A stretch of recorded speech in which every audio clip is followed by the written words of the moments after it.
नमस्कार, जय हिंद, वंदे मातरम। हमारे माध्यमिक शिक्षकों सभी को नमस्कार। और जो सेवारत माध्यमिक शिक्षक हैं उनके लिए ये मूक टेस्ट बहुत ही महत्वपूर्ण है। आज हम इसमें विज्ञान विषय का मॉक टेस्ट लेकर के आए हैं, जिसमें 30 अंक के आपके हिंदी, इंग्लिश और जनरल साइंस जो भी रहेगी, है ना, जीके, और 10 अंक का रहेगा इसमें शिक्षा शास्त्र। तो टोटल 30 अंक के ये क्वेश्चन रहेंगे मिक्स, और बाकी जो आपका मुख्य विषय है विज्ञान, उसके 120 प्रश्न रहेंगे।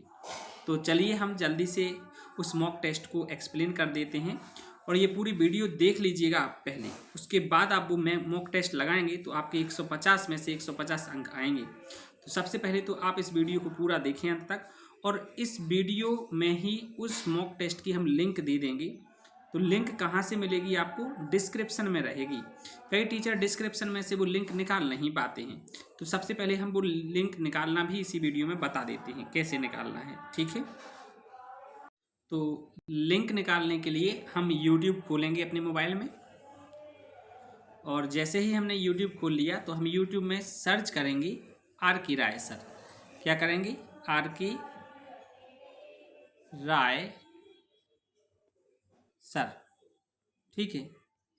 आर के राय सर सर्च करेंगे तो यहाँ पे हमारा चैनल, ये आपका ही चैनल है, आर के राय सर MP बोर्ड, आपको दिख जाएगा।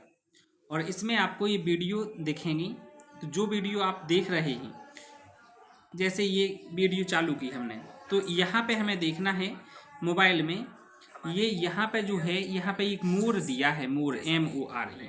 इस मोर पे हम क्लिक करेंगे तो हमारे मोबाइल में ये नीचे खुलेगी वीडियो की। ये हमारा टैबलेट है तो साइड में खुल गई।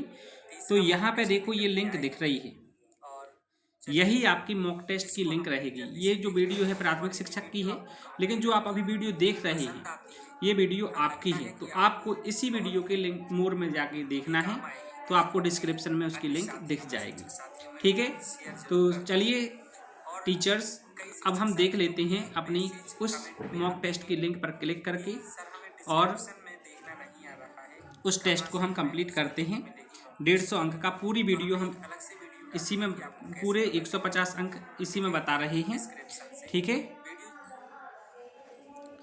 चलिए हम उस लिंक पे क्लिक करते हैं और टेस्ट खोल लेते हैं फटाफट से।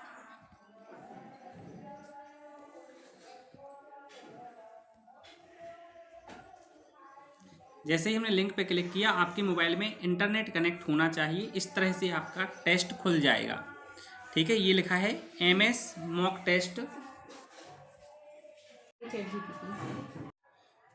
मॉक टेस्ट साइंस सेट 1, ठीक है। इसमें क्या है, विज्ञान विषय का है ये पूरा। 150 अंक हैं, 2.5 घंटे का समय मिलेगा आपको जब आप पेपर देने जाएंगे।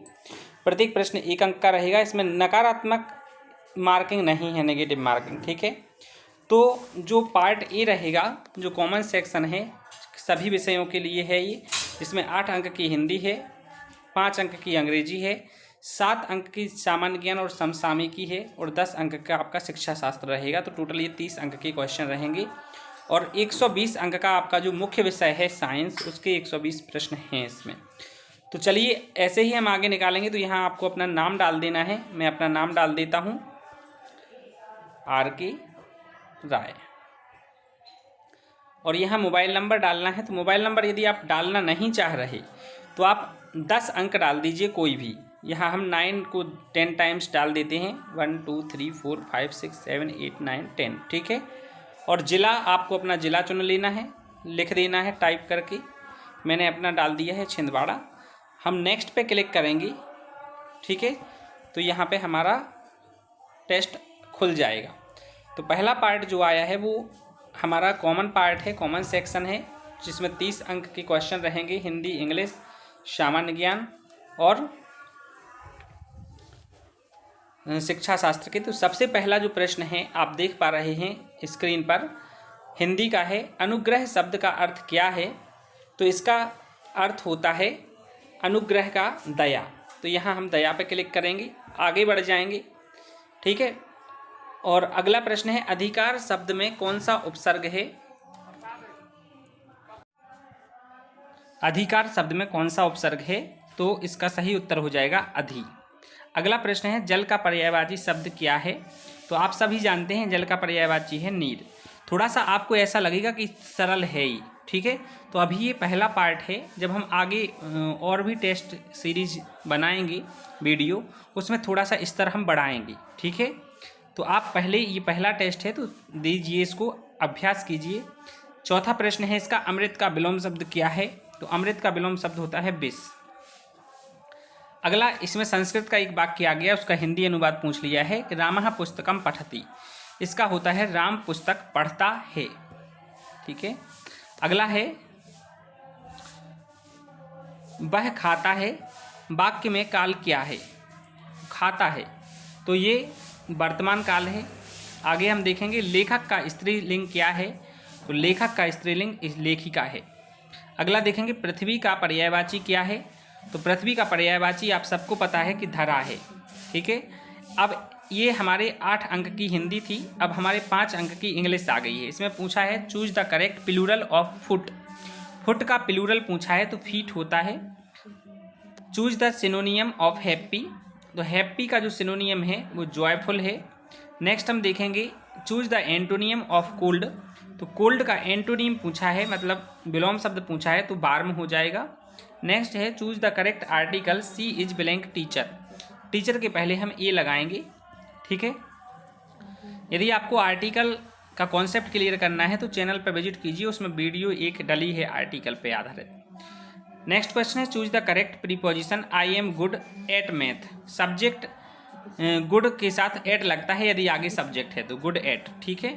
नेक्स्ट हम देखेंगे हमारा सामान्य ज्ञान प्रश्न आ गया है, भारत का राष्ट्रीय पशु क्या है? तो भारत का राष्ट्रीय पशु पूछा है तो बाघ है। अगला देखेंगे भारत का राष्ट्रीय पक्षी पूछ लिया तो मोर है। नोबेल पुरस्कार किस क्षेत्र में नहीं दिया जाता है? तो माय डियर टीचर्स, गणित के क्षेत्र में नोबेल पुरस्कार नहीं दिया जाता है, ठीक है। भौतिकी में दिया जाता है, चिकित्सा में भी दिया जाता है, साहित्य में भी दिया जाता है, गणित में नहीं दिया जाता। अगला है मैन बुकर पुरस्कार किस क्षेत्र में दिया जाता है? मैन बुकर पुरस्कार, तो ये जो पुरस्कार है ये साहित्य के क्षेत्र में दिया जाता है। तो साहित्य पे हम इसको क्लिक कर देंगे और आगे बढ़ेंगे, ठीक है। नेक्स्ट क्वेश्चन है विश्व का सबसे बड़ा महासागर कौन सा है? तो आप सभी को महासागरों के नाम क्रम से याद रखना है, ठीक है। प्रशांत महासागर सबसे बड़ा है, जिसको इंग्लिश में पैसिफिक ओशन बोलते हैं। नेक्स्ट है भारत का राष्ट्रीय गीत। राष्ट्रीय गीत पूछा है तो जनगण मन राष्ट्रगान है, वंदे मातरम राष्ट्रीय गीत हो जाएगा। नेक्स्ट हम देखें श्वेत क्रांति किस क्षेत्र से संबंधित है? श्वेत का मतलब होता है सफ़ेद, दुग्ध उत्पादन से ये संबंधित है। आगे हम देखें शिक्षण का मुख्य उद्देश्य क्या है? तो शिक्षण का मुख्य उद्देश्य होता है सीखने में सहायता करना। अगला देखें पुनर्बलन का अर्थ क्या है? पुनर्बलन का अर्थ होता है व्यवहार को मजबूत करना। नेक्स्ट देखेंगे प्रोजेक्ट विधि के प्रवर्तक पूछा है। प्रोजेक्ट विधि के प्रवर्तक जो हैं वो किलपैट्रिक हैं, ठीक है। किलपैट्रिक जॉन डीवी के शिष्य हैं। किलपैट्रिक पे हम क्लिक कर देंगे। अगला क्वेश्चन है समस्या समाधान विधि किससे संबंधित है? तो तार्किक चिंतन से संबंधित है। नेक्स्ट सतत मूल्यांकन का उद्देश्य है, सतत मतलब होता है कंटिन्यूअस, ठीक है। तो यहाँ पे निरंतर प्रगति का आकलन इसका उत्तर हो जाएगा। अगला प्रश्न है आकलन का क्या अर्थ है? तो प्रगति का मापन। नेक्स्ट हम देखेंगे चिकित्सात्मक शिक्षण का उद्देश्य क्या है? तो चिकित्सात्मक शिक्षण जो होता है, जिसको उपचारात्मक शिक्षण भी बोलते हैं, कठिनाइयों को दूर करना। अगला है अधिगम की कठिनाई किस कारण से होती है? तो अधिगम की कठिनाई जो होती है वो अनुचित शिक्षण विधि के कारण होती है। यदि अधिगम में बच्चे कठिनाई महसूस कर रहे हैं तो शिक्षक को अपनी शिक्षण विधियों को बदलना होता है, बदलना ही चाहिए। अगला हम देखें सहकारी अधिगम का लाभ क्या है? तो सहयोग और सामूहिक सीखना। अगला है प्रकल्प कार्य, प्रोजेक्ट कार्य का मुख्य उद्देश्य क्या है? व्यवहारिक अनुभव देना। तो माय डियर टीचर, ये आपके जो क्वेश्चन थे 30 प्रश्न, अगर इसमें 31वां प्रश्न, 32वां प्रश्न, यहाँ से आपके विज्ञान के प्रश्न शुरू हो जाते हैं, ठीक है। ये 30 प्रश्न थे आपके किसके, जो आपका कॉमन पार्ट था। 31वां प्रश्न है आपका विज्ञान विषय का, ब्रह्मांड किससे बना है? तो यहाँ ऑप्शन दिए हैं, ब्रह्मांड किससे बना है? ऑप्शन है तारे और ग्रह, आकाशगंगाएं, अंतरिक्ष, और ऊर्जा और उपरोक्त सभी। तो ब्रह्मांड में ये सारी चीज़ें आपको मिल जाएंगी, इसलिए इसका सही उत्तर क्या हो जाएगा? उपरोक्त सभी हो जाएगा। अगला प्रश्न हम देख लेंगे, सूर्य किस प्रकार का तारा है? सूर्य किस प्रकार का तारा है? तो ऑप्शन है दैत्य तारा, मध्यम आकार का तारा, बौना तारा और महादैत्य तारा। तो जो सूर्य है वो मध्यम आकार का तारा है।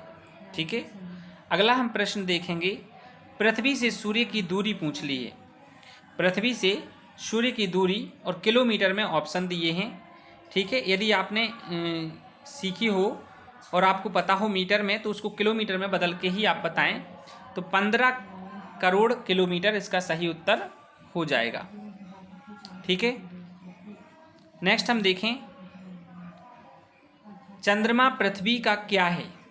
तो आप सभी को पता है कि चंद्रमा जो है पृथ्वी का प्राकृतिक उपग्रह है, तो यहाँ हम उपग्रह पे टिक कर देंगे।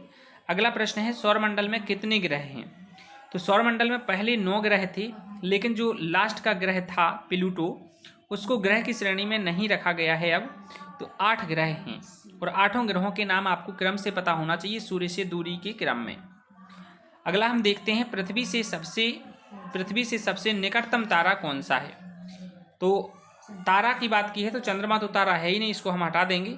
सूर्य तारा है, तो इसका जो सही उत्तर है वो सूर्य हो जाएगा। पृथ्वी के पास में सबसे जो तारा है वो कौन सा है? सूर्य है। अगला हम देखेंगे, आकाशगंगा क्या है? तो आकाशगंगा क्या है? यहाँ ऑप्शन है तारों का समूह, ग्रहों का समूह, उपग्रहों का समूह और क्षुद्र ग्रहों का समूह। तो इसका जो सही उत्तर है वो तारों का समूह है। आकाशगंगा तारों का समूह है। ठीक है, आगे हम देखेंगे, प्रकाश वर्ष किसका मात्रक है? तो जो बहुत लंबी दूरियां होती हैं उसको प्रकाश वर्ष में नापा जाता है। ठीक है, तो दूरी का मात्रक है प्रकाश वर्ष। समय का एसआई मात्रक पूछ लिया है, तो समय का जो एसआई मात्रक है ऑप्शन है घंटा, मिनट, सेकंड, दिन। तो आप सभी को पता है कि इसका जो एसआई मात्रक है एसआई पद्धति के अनुसार सेकंड है। अगला है ताप का एसआई मात्रक पूछ लिया है, तो ताप की ये सभी मात्रक तो सभी हैं ऑप्शन में जो दिए, लेकिन जो एसआई मात्रक पूछा है जो इंटरनेशनल सिस्टम में जो मान्य है ना, उसके अनुसार केल्विन इसका एसआई मात्रक है। अगला हम देखें, लंबाई का एसआई मात्रक। आपको जो ये मूल राशियां हैं उन सभी के नाम और उनकी मात्रक याद रखना है। लंबाई का मात्रक एसआई मात्रक मीटर है।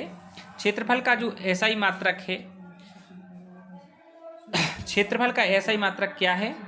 वर्ग इकाई होता है क्षेत्रफल का, लेकिन एसआई मात्रक यहाँ पूछ रहे हैं तो हम यहाँ पे सही उत्तर लगाएंगे वर्ग मीटर पर। नेक्स्ट आयतन का, तो आयतन में घन मीटर हो जाएगा क्योंकि आयतन में घन चलेगा। ठीक है, अगला हम देखेंगे, द्रव्यमान का एसआई मात्रक पूछा है। द्रव्यमान तो ऑप्शन ग्राम है, किलोग्राम है, क्विंटल है और टन है। तो द्रव्यमान का एसआई मात्रक क्या हो जाएगा? केजी, किलोग्राम हो जाएगा। अगला हम देखें, 1 किलोग्राम में कितने ग्राम होते हैं? बहुत सरल स्तर है पेपर का, आप ये ना सोचें कि इतना सरल आएगा पेपर में। आएंगे, काफ़ी क्वेश्चन आएंगे सरल, लेकिन कुछ थोड़ी सी स्तर बढ़ के आएगा, तो आप इसकी प्रैक्टिस जरूर कर लें। ठीक है, और फिर हम आगे देखेंगे। नेक्स्ट, 1 मीटर में कितने सेंटीमीटर होते हैं? तो आप सभी को पता होना चाहिए कि इसका सही उत्तर है 100। नेक्स्ट हम देखेंगे, पदार्थ की कितनी अवस्थाएं हैं? तो जो पदार्थ की अवस्थाएं हैं ऑप्शन दिए हैं यहाँ पे 2, 3, 4 और 5। ठीक है, तो पदार्थ की अवस्थाएं जो हैं अभी 3 पे लगाएंगे हम, वैसे तो उसकी 5 अवस्थाएं भी हैं। ठीक है, मुख्य जो अवस्थाएं होती हैं ठोस, द्रव और गैस। ठीक है, अभी चौथी अवस्था प्लाज्मा और 5वीं बॉस-आइंस्टीन कंडेंसेट भी है, लेकिन अभी हम इसमें 3 लगाएंगे ऑप्शन, और जब सबमिट करेंगे तब देखेंगे कि हमारा ऑप्शन ये सही हुआ है कि नहीं। सामान्य रूप से पदार्थ की अवस्थाएं 3 ही हैं, ठोस, द्रव और गैस। देखें अब अगला प्रश्न है, पदार्थ की अवस्थाएं कौन सी हैं? ठीक है, तो पदार्थ की अवस्थाएं यहाँ पे प्लाज्मा भी है, याद रखना, लेकिन अभी हमने वहाँ 3 चुना है तो हम यहाँ 3 पे ही लगाएंगे। फिर हम जब सबमिट करेंगे तो देखते हैं कि हमारा ये सही हो रहा है क्वेश्चन कि गलत हो रहा है। गलत होगा तो हम उसको सीख लेंगे और सही होगा तो हम अभी यही रहने देंगे। ठीक है, अगला प्रश्न है धातु और अधातु में मुख्य अंतर क्या है। धातु और अधातु में मुख्य अंतर क्या है। धातु चालक होती हैं, अधातु अचालक होती हैं। सही है, ठीक है, तो ये हमारा आंसर हो जाएगा। धातु जो है सामान्य रूप से विद्युत की सुचालक होती हैं, विद्युत और ऊष्मा की, और अधातुएं कुचालक होती हैं। अगला प्रश्न है अणु क्या है। अणु जो होता है, ऑप्शन आपको दिए गए हैं कि किसी पदार्थ का सबसे छोटा कण होता है, परमाणुओं का समूह होता है, तत्व होता है और यौगिक होता है। तो परमाणुओं, एक ही प्रकार के परमाणुओं से जो बनता है उसको अणु बोलते हैं, या 2 से अधिक परमाणु मिलकर भी एक अणु बनाते हैं। ठीक है, चलिए आगे हम देखेंगे परमाणु क्या है। तो परमाणु जो होता है, यहाँ ऑप्शन दिए हैं कि पदार्थ का सबसे छोटा कण है, अणुओं का समूह है, या यौगिक है, मिश्रण है। तो जो परमाणु है वो पदार्थ का सबसे छोटा कण है, लेकिन परमाणु के भी 3 अंदर कण हैं, फिर इलेक्ट्रॉन, प्रोटॉन और न्यूट्रॉन। आगे हम देखेंगे हमारा 52 नंबर का क्वेश्चन है तत्व क्या है। तो ऑप्शन है कि एक ही प्रकार के परमाणुओं से बना पदार्थ, तो यही इसका उत्तर हो जाएगा कि एक ही प्रकार के परमाणुओं से बना पदार्थ जो है वो तत्व है। नेक्स्ट क्वेश्चन देखेंगे यौगिक क्या है। तो यौगिक क्या है, 2 या 2 से अधिक तत्वों का रासायनिक संयोजन, ऑप्शन ए है। दूसरा ऑप्शन है 2 या अधिक पदार्थों का यांत्रिक मिश्रण, और ऑप्शन सी है एक तत्व है यौगिक और एक अणु है। तो इसका जो सही उत्तर है पहला विकल्प हो जाएगा, 2 या अधिक तत्वों का रासायनिक संयोजन जो है वो यौगिक कहलाता है। ठीक है, मिश्रण क्या है। तो मिश्रण जो है इसमें ऑप्शन वही हैं, बस ऊपर नीचे कर दिए हैं। तो जो सही उत्तर हो जाएगा हमारा, इसमें भी पहला उत्तर हो जाएगा, क्योंकि ये मिश्रण यांत्रिक मिश्रण होता है। अगला प्रश्न है रासायनिक संकेत क्या है। रासायनिक संकेत क्या है, यहाँ लिखा है तत्वों के संक्षिप्त रूप हैं, यौगिकों के सूत्र हैं, और अणुओं के नाम हैं या परमाणुओं के प्रतीक हैं। तो इसमें जो पहला विकल्प है तत्वों के संक्षिप्त रूप, ये आंसर हो जाएगा। ठीक है, जो तत्व हैं उनके संक्षिप्त रूप होते हैं प्रतीक रूप में, वो उसके जैसे कि तत्व का नाम है और उसका जो संकेत है वो उसका रासायनिक संकेत कहलाता है, संक्षिप्त रूप बोल सकते हैं हम उनको। अम्ल का स्वाद कैसा होता है। तो अम्ल स्वाद में खट्टे होते हैं। अगला प्रश्न है क्षार का स्वाद कैसा होता है। तो क्षार स्वाद में कड़वे कसैले होते हैं। नेक्स्ट है लवण क्या है। लवण अम्ल और क्षार की अभिक्रिया से बना पदार्थ होता है लवण। ठीक है, सॉल्ट बोलते हैं इंग्लिश में। नेक्स्ट है धातुएं क्यों चालक होती हैं। धातुएं क्यों चालक होती हैं। तो ऑप्शन है हमारे सामने स्वतंत्र इलेक्ट्रॉन के कारण, परमाणुओं के कारण, और प्रोटॉन के कारण, अणुओं के कारण। तो इसका सही आंसर है धातुओं में स्वतंत्र इलेक्ट्रॉन होते हैं, इसलिए वो विद्युत और ऊष्मा की चालक होती हैं। ठीक है, अगला प्रश्न हम देखेंगे अधातुओं की क्या विशेषता है। तो अधातुएं जो हैं वो, अधातु लिखा है याद रखना, अधातुएं विद्युत की अचालक होती हैं। तो यहाँ पे कुचालक या अचालक एक ही बात है। नेक्स्ट हम देखेंगे भोजन के मुख्य घटक क्या हैं। तो भोजन जो होता है उसमें 5 घटक होना चाहिए, कार्बोहाइड्रेट, प्रोटीन, वसा, विटामिन और खनिज। ठीक है, और पानी भी होना चाहिए, लेकिन यहाँ पे ऑप्शन में यही है, तो केवल वाली ऑप्शन हमें करना नहीं है। अगला हम देखेंगे कार्बोहाइड्रेट का मुख्य स्रोत क्या है। तो कार्बोहाइड्रेट का मुख्य स्रोत है चावल और गेहूँ। आगे हम देखेंगे प्रोटीन का मुख्य स्रोत क्या है।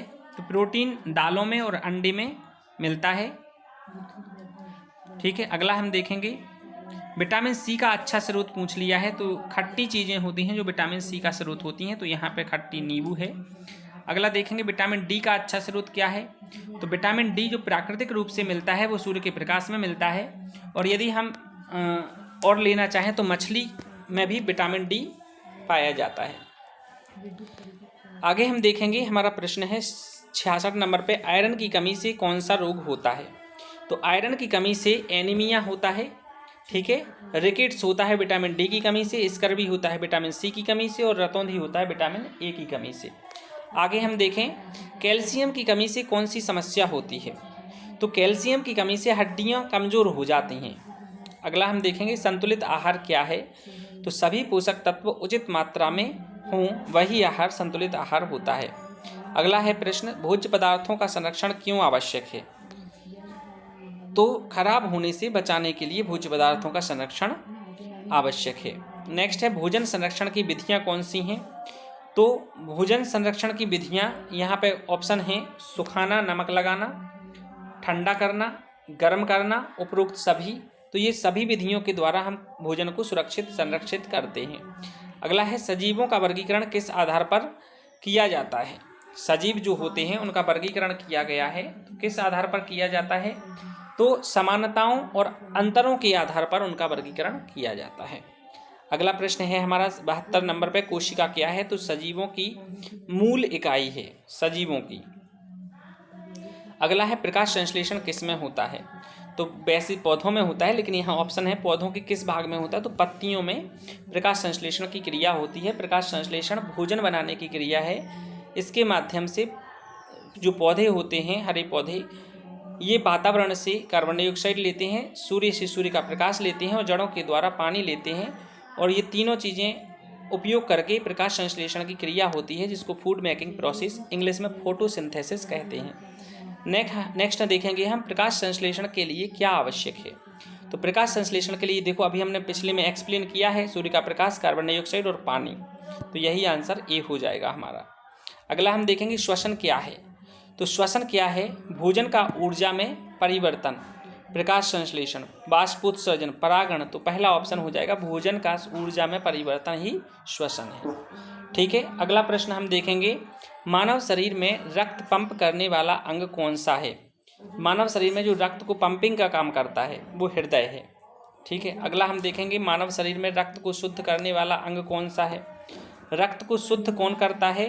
तो ये रक्त को शुद्ध करने का काम भी हमारे ऑप्शन हैं, फेफड़ा, हृदय और गुर्दा, यकृत। तो गुर्दा इसका सही उत्तर हो जाएगा। ये हमारे मानव शरीर में रक्त को क्या करता है? गुर्दा मतलब किडनी होता है। ठीक है, गुर्दा मतलब किडनी होता है। चलिए, तो ये रक्त को शुद्ध करने का काम कैसे करती हैं? यह रक्त से अपशिष्ट पदार्थों, यूरिया, यूरिक एसिड और अतिरिक्त पानी को छानकर मूत्र के रूप में बाहर निकाल देते हैं और रक्त को शुद्ध कर देते हैं। ठीक है। अगला हम देखेंगे, अनुकूलन का क्या अर्थ है?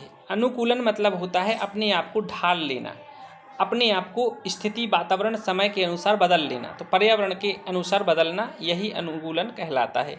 अगला है, जैव उत्पत्ति का क्या अर्थ है? तो सजीवों का सजीवों से उत्पन्न होना, निर्जीव से सजीव उत्पन्न होना, आकस्मिक उत्पत्ति और रासायनिक उत्पत्ति।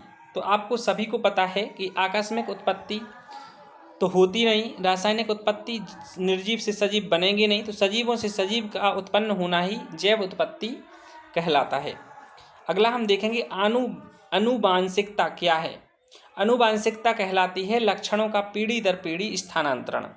ठीक है, माता पिता से लक्षण बच्चों में जाते हैं, बच्चों से फिर उनके बच्चों में जाते हैं। यह जो प्रक्रिया है पीढ़ी दर पीढ़ी चलती है, इसको आनुवांशिकता कहते हैं।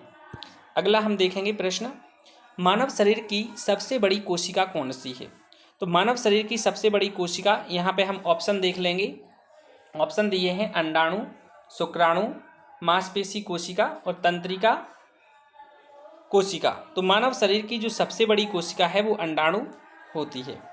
आगे हम देखेंगे, एग सेल बोलते जिसको। अगला प्रश्न है, मानव शरीर की सबसे छोटी कोशिका कौन सी है? अब यहाँ पे भी हम ऑप्शन देखेंगे। ऑप्शन में शुक्राणु है, अंडाणु है, मांसपेशी कोशिका है और रक्त कोशिका है। तो जो सबसे छोटी कोशिका है वो शुक्राणु होती है, स्पर्म बोलते हैं। ठीक है। नेक्स्ट हम देखेंगे, पाचन की प्रक्रिया कहाँ से शुरू होती है? तो आप सभी जानते हैं कि हम जब मुख में भोजन रखते हैं तो वहीं से भोजन लार में मिक्स होने लगता है, वहीं से पाचन की प्रक्रिया शुरू होती है। तो मुख से आंसर हो जाएगा। अगला है, पाचन में कौन सा एंजाइम सहायक है? तो पाचन में कौन सा एंजाइम है जो सहायक है? ऑप्शन है एमाइलेज, इंसुलिन, एड्रेनालिन और थायरोक्सिन। तो इसका जो सही उत्तर हो जाएगा वो है एमाइलेज। एमाइलेज क्या है? यह एक पाचक एंजाइम, डाइजेस्टिव एंजाइम होता है जो कार्बोहाइड्रेट और स्टार्च को सरल शर्करा में तोड़ता है। यह लार और अग्न्याशय में बनता है। ठीक है, तो एमाइलेज इसका आंसर हो जाएगा। अगला है बल का एसआई मात्रक पूछ लिया, थोड़ा फिजिक्स का क्वेश्चन आ गया है तो न्यूटन आंसर हो जाएगा। नेक्स्ट गति का एसआई मात्रक पूछ लिया है, तो गति का एसआई मात्रक हम देखेंगे, जो सही उत्तर है गति का एसआई मात्रक हो जाएगा हमारा मीटर पर सेकंड। अगला है दाब का एसआई मात्रक क्या है, दाब का एसआई मात्रक पास्कल होता है। अगला हम देखेंगे दाब किसके बराबर होता है, तो जो दाब है वो होता है बल बटे क्षेत्रफल। ठीक है, सही उत्तर हो जाएगा हमारा बल बटे क्षेत्रफल। नेक्स्ट हम देखेंगे त्वरण क्या है, तो त्वरण होता है वेग में परिवर्तन की दर। ठीक है, वेग में परिवर्तन की जो दर होती है उसको त्वरण बोलते हैं, इंग्लिश में एक्सेलरेशन बोलते हैं। नेक्स्ट हम देखेंगे न्यूटन का गति का दूसरा नियम क्या है, तो न्यूटन का जो गति का दूसरा नियम है उसका जो गणितीय रूप है इसमें ऑप्शन में दिया गया है F बराबर m इंटू ए होता है। नेक्स्ट हम देखेंगे किसी वस्तु का भार किस पर निर्भर करता है, तो जो किसी वस्तु का भार है वो द्रव्यमान और गुरुत्वाकर्षण पर निर्भर करता है। केवल वाले आंसर हमें नहीं करना है, मैं बार बार कह रहा हूँ। ठीक है, तो नेक्स्ट हम देखेंगे गुरुत्वाकर्षण बल की खोज किसने की, तो न्यूटन ने की थी ये। तो नेक्स्ट हम देखेंगे कार्य का एसआई मात्रक जूल होता है, कार्य और ऊर्जा का एसआई मात्रक जूल होता है।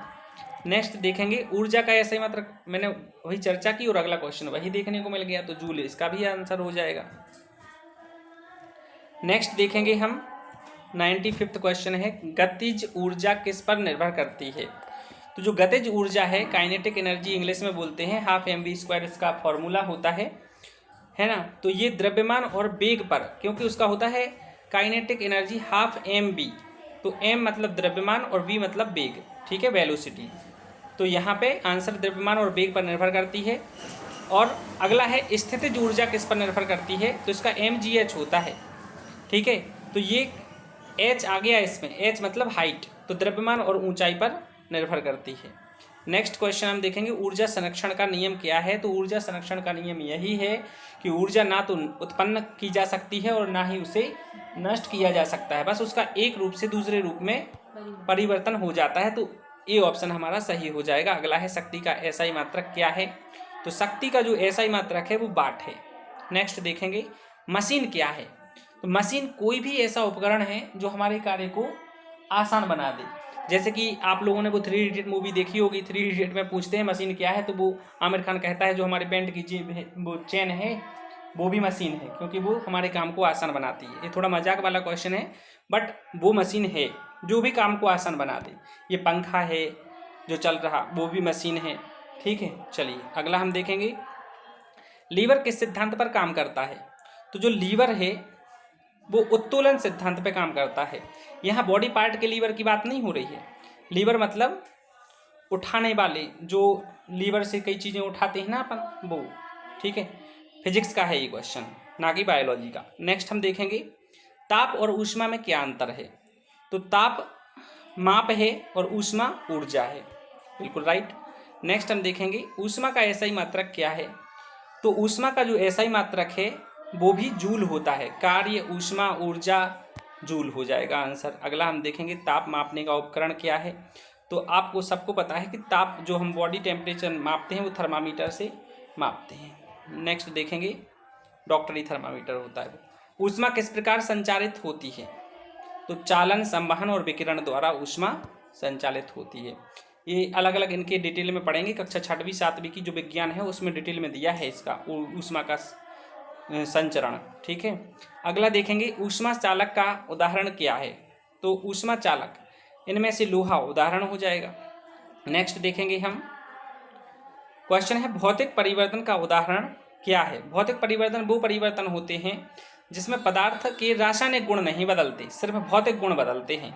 तो जैसे पानी का बर्फ में बदलना, ये भौतिक परिवर्तन है, क्योंकि बर्फ वापस पानी में बदल जाएगी। ठीक, नेक्स्ट हम देखेंगे रासायनिक परिवर्तन। अब रासायनिक परिवर्तन में उसके रासायनिक गुण बदल जाते हैं, जैसे लोहे में जंग लगी है तो अब लोहा लोहा ना रहा, वो जंग कचरा हो गया। ठीक है, तो नेक्स्ट हम देखेंगे कार्बन के अपर रूप पूछे हैं, तो हीरा ग्रेफाइट फ्लोरीन ये कार्बन के अपर रूप होते हैं। नेक्स्ट देखेंगे हम हाइड्रोकार्बन क्या है? हाइड्रोकार्बन मतलब हाइड्रोजन और कार्बन से के जो यौगिक होते हैं वो हाइड्रोकार्बन कहलाते हैं। अगला प्रश्न हम देखेंगे, हमारे आसपास के वातावरण में क्या क्या शामिल है? तो वायु, जल, मिट्टी, जीव, ये रामचरितमानस में भी लिखा है, क्षिति जल पावक गगन समीरा, पंच तत्व ये रचित शरीरा। ठीक है, तो ये सारी चीज़ें हमारे आसपास के वातावरण में हैं। नेक्स्ट हम देखें, जलवायु परिवर्तन का मुख्य कारण क्या है? तो जलवायु जो परिवर्तन हो रहा है उसका मुख्य कारण है मानवीय गतिविधियाँ। मानव अपने सुख सुविधा में इतना भूल गया है कि प्रकृति से छेड़छाड़ करने लगा है, इसीलिए जलवायु परिवर्तित हो रही है और कई प्रजातियां लुप्त हो रही हैं। नेक्स्ट हम देखेंगे, प्रकाश की प्रकृति क्या है?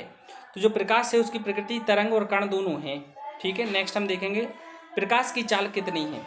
जो प्रकाश की चाल है वो 3 × 10⁸ मीटर/सेकंड है।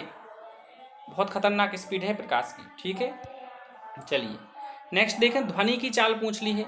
तो जो ध्वनि की चाल होती है वो 343 मीटर/सेकंड होती है। 1 सेकंड में 343 मीटर चली जाती है ध्वनि। नेक्स्ट हम देखें, परावर्तन क्या है? तो परावर्तन है प्रकाश का किसी सतह से टकराकर उसी माध्यम में वापस लौटना जिस माध्यम से वो गया है। तो प्रकाश का वापस लौटना ये उत्तर हो जाएगा। नेक्स्ट हम देखेंगे, अपवर्तन क्या है? अपवर्तन कहलाता है कि प्रकाश एक माध्यम से दूसरे माध्यम में चला गया, लेकिन वो अपने माध्यम जब बदलता है तो अपने मार्ग से विचलित हो जाता है, मतलब बदल लेता है मार्ग। तो प्रकाश का माध्यम बदलने पर दिशा बदलना ये आंसर हो जाएगा। नेक्स्ट हम देखेंगे, ध्वनि किस माध्यम में सबसे तेज चलती है? ठोस, द्रव, गैस और निर्वात लिखा है, तो इसका जो सही उत्तर होगा वो ठोस हो जाएगा। ठीक है, ठोस में ध्वनि सबसे तेज चलती है, निर्वात में तो ध्वनि चलती ही नहीं। यदि हमारे और तुम्हारे बीच में हवा नहीं होगी तो हम तुम्हारी आवाज़ को, तुम हमारी आवाज़ को सुन ही नहीं सकते। इसलिए तो हमें कांच के आर पार सुनाई नहीं देता, क्योंकि कांच हवा को काट देता है। ठीक है, तो निर्वात में ध्वनि गति ही नहीं करती है। चलिए आगे हम देखें, ध्वनि किस माध्यम में नहीं चलती? तो अब इसका सही उत्तर हो जाएगा निर्वात। चुंबक के कितने ध्रुव होते हैं? आप सभी जानते हैं, दक्षिणी ध्रुव और उत्तरी ध्रुव 2 ध्रुव होते हैं, जिसको SN से संकेत लिखा जाता है चुंबक पर। ठीक है, नेक्स्ट हम देखेंगे, विद्युत धारा का SI मात्रक क्या है? तो आप सभी को पता है एम्पियर है। नेक्स्ट देखेंगे हम, विद्युत विभव का SI मात्रक क्या है? तो इसका विभव और विद्युत विभव एक ही बात है।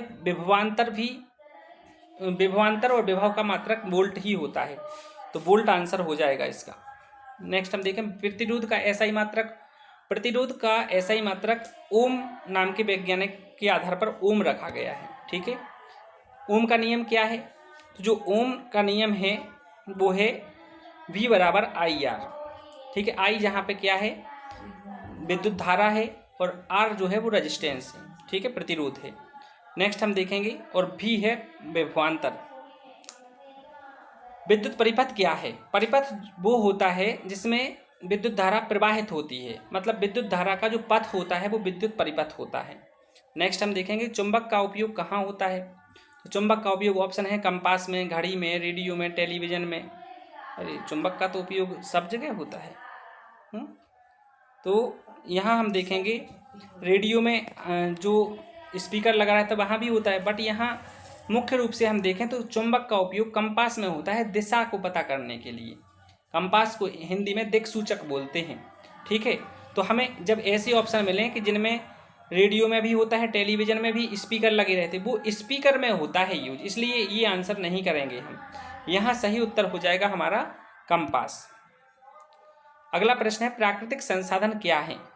प्राकृतिक संसाधन आप सभी जानते हैं, जो प्रकृति ने हमें दिए हैं वो सब प्राकृतिक संसाधन हैं। नदी, तालाब, झरने, पेड़ पौधे, है ना, ये सब प्राकृतिक संसाधन है। तो प्रकृति द्वारा प्रदत्त संसाधन ही प्राकृतिक संसाधन है। अगला है, नवीनीकृत ऊर्जा स्रोत का उदाहरण क्या है? तो नवीनीकृत मतलब जो कभी नष्ट नहीं होती, सौर ऊर्जा इसका आंसर हो जाएगा। अनवीनीकृत जो एक बार उपयोग कर लो फिर दोबारा वो तुरंत नहीं मिलती, लाखों और सालों लग जाते हैं, जैसे कोयला है। ठीक है, कोयला अभी आपने उपयोग कर लिया तो अब वो ख़त्म हो गया, अब वो तुरंत नहीं बनेगा, कई सालें लगती हैं उसको बनने में। कोयला का निर्माण है कक्षा 6वीं 7वीं या 8वीं की विज्ञान में। तो आपको यदि ये टेस्ट निकालना है तो आप 6वीं से लेकर के 10वीं तक की विज्ञान जरूर पढ़ें।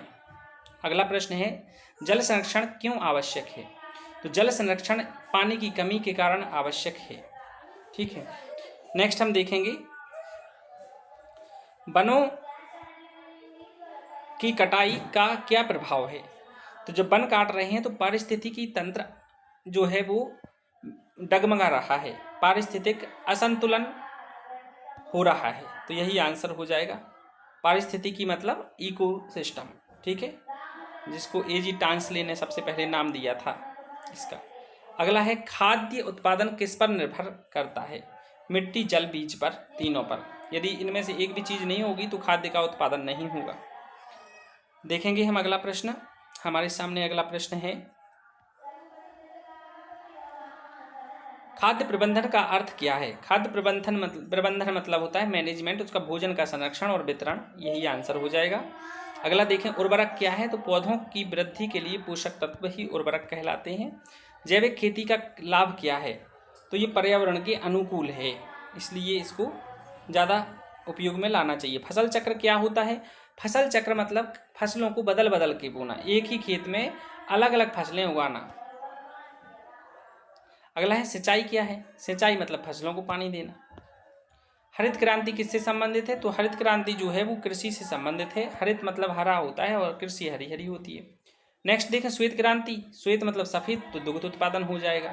नेक्स्ट है, पारिस्थितिकी तंत्र क्या है? तो जीवों और उनके पर्यावरण की परस्पर जो क्रिया है जिस तंत्र में होती है वो सब पूरा पारिस्थितिकी तंत्र कहलाता है। नेक्स्ट हम देखें, जैव विविधता का क्या अर्थ है? जैव विविधता मतलब जीवों की विविधता। नेक्स्ट देखें, प्रदूषण के प्रकार कौन से हैं? तो जल प्रदूषण, वायु प्रदूषण, मृदा प्रदूषण, ध्वनि प्रदूषण, ये सब प्रदूषित हो गए हैं मानवीय क्रियाओं के कारण, तो ये सब प्रकार हो गए उसके। नेक्स्ट, वायु प्रदूषण का मुख्य कारण है वाहनों का धुआं।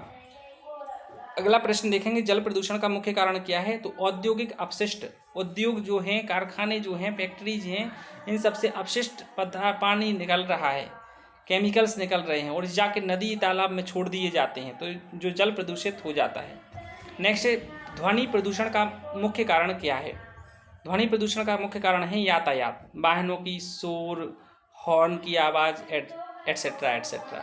नेक्स्ट है 145 क्वेश्चन है, ग्लोबल वार्मिंग क्या है? ग्लोबल वार्मिंग मतलब होता है, ग्लोबल मतलब पूरा विश्व और वार्मिंग मतलब होता है गर्म होना, भूमंडलीय ताप बोलते हैं इसको। ठीक है, तो पृथ्वी के तापमान में वृद्धि ग्लोबल वार्मिंग कहलाती है। नेक्स्ट, ग्रीन हाउस प्रभाव का मुख्य कारण क्या है? तो कार्बन डाइऑक्साइड और अन्य गैस हैं। अगला हम देखेंगे, ओजोन परत किससे सुरक्षा करती है? तो ओजोन जो परत है ये हमारे वायुमंडल के समताप मंडल में पाई जाती है और ये ओजोन ऑक्सीजन का ही एक अपर रूप है जो सूर्य से आने वाली परावैंगनी अल्ट्रावायलेट जो रेज हैं, परावैंगनी किरणें, उनसे हमारी सुरक्षा करती है। यदि ओजोन परत नहीं होगी तो परावैंगनी किरणें सीधी पृथ्वी पर आएंगी और हमारी त्वचा पर कैंसर जैसी भयंकर बीमारियां उत्पन्न करेंगी। तो इसका आंसर हो जाएगा परावैंगनी विकिरण। अगला है, ओजोन परत क्षय का मुख्य कारण क्या है? तो इसका मुख्य कारण है क्लोरोफ्लोरोकार्बन गैसें, CFC गैसें, जो हम फ्रिज, AC ये ज़्यादा यूज कर रहे हैं ना, इनका कम से कम उपयोग करना चाहिए। इनमें ये गैस का उपयोग होता है और ये गैस निकलती हैं। अभी ओजोन में छिद्र पाया गया है। ठीक है, चलिए आगे हम देखें, पर्यावरण संरक्षण के लिए क्या करना चाहिए? तो पेड़ लगाना चाहिए, प्रदूषण कम करना चाहिए, ये हमारे हाथ में है। यदि हम चाहें तो हम पर्यावरण को संरक्षित कर सकते हैं, बट हम जानते हैं, करते नहीं हैं, है ना, करना चाहिए। नेक्स्ट है, विज्ञान शिक्षण में निदानात्मक परीक्षण का उद्देश्य क्या है? तो कठिनाइयों की पहचान करना। तो ये हमारे 150 क्वेश्चन पूरे हो गए। बहुत ही आसान प्रश्न हैं। आप सोचेंगे इतना सरल पेपर नहीं आता है, तो मैं भी कह रहा हूँ कि हाँ, इतना सरल पेपर नहीं आता है, लेकिन प्रैक्टिस करना, हमें प्रैक्टिस करना ही हमारे हाथ में है। तो प्रैक्टिस करते रहना है, सरल से कठिन की ओर हम प्रैक्टिस करेंगे। अभी ये पहला वीडियो है मॉक टेस्ट का, अगला जो वीडियो रहेगा उसमें स्तर थोड़ा सा बढ़ा के हम लाएंगे। चलिए मिलते हैं अगले वीडियो में, तब तक के लिए जय हिंद। जय हिंद से पहले इसका सबमिट करते हैं, कितने अंक आते हैं, सही कितने हुए। ये क्वेश्चन छूट गया है, छोटी शुक्राणु था। ठीक है, चलिए अब हम इसको सबमिट करते हैं और सबमिट में अपना स्कोर देख लेते हैं। अभी एक और छूट गया है, ध्वनि प्रदूषण का। ये क्वेश्चन जो छूटे हैं सबमिट करेंगे तो छूटे हुए क्वेश्चन हमें दिख जाते हैं। अब हमारा मॉक टेस्ट सबमिट हो गया है, यहाँ लिखा हुआ है व्यू स्कोर, इस पर हम जैसे ही क्लिक करेंगे तो हमारा स्कोर दिख गया, इसमें 148 मार्क्स आए हैं। अब जो डाउट थे ना अपने, जो पदार्थ की अवस्थाओं वाला, शायद वही क्वेश्चन यहाँ पे गलत हुआ होगा, क्योंकि पदार्थ की अवस्थाएं 4 या 5 हो गई हैं। मैंने आपको उन अवस्थाओं के नाम भी बताए थे। चलिए उस क्वेश्चन को हम देख लेते हैं कौन सा गलत हुआ है। चलिए देखिए, यहाँ पे 4 हैं पदार्थ की अवस्थाएं, और यहाँ पे भी प्लाज्मा उसमें जोड़ दिया है, और एक और अवस्था बढ़ गई है। ठीक है, चलिए तो ये दोनों आंसर हमें अच्छे से याद रखना है। यदि ऑप्शन में प्लाज्मा है तो फिर प्लाज्मा भी पदार्थ की अवस्था को हमें काउंट करना है। तो माय डियर टीचर्स, इस पर हम जब टिक कर रहे थे उसी क्षण हमने बताया था, ठीक है, कि इसमें गलती होने के चांस हैं। तो चलिए मिलते हैं अगली वीडियो में, तब तक के लिए जय हिंद, वंदे मातरम।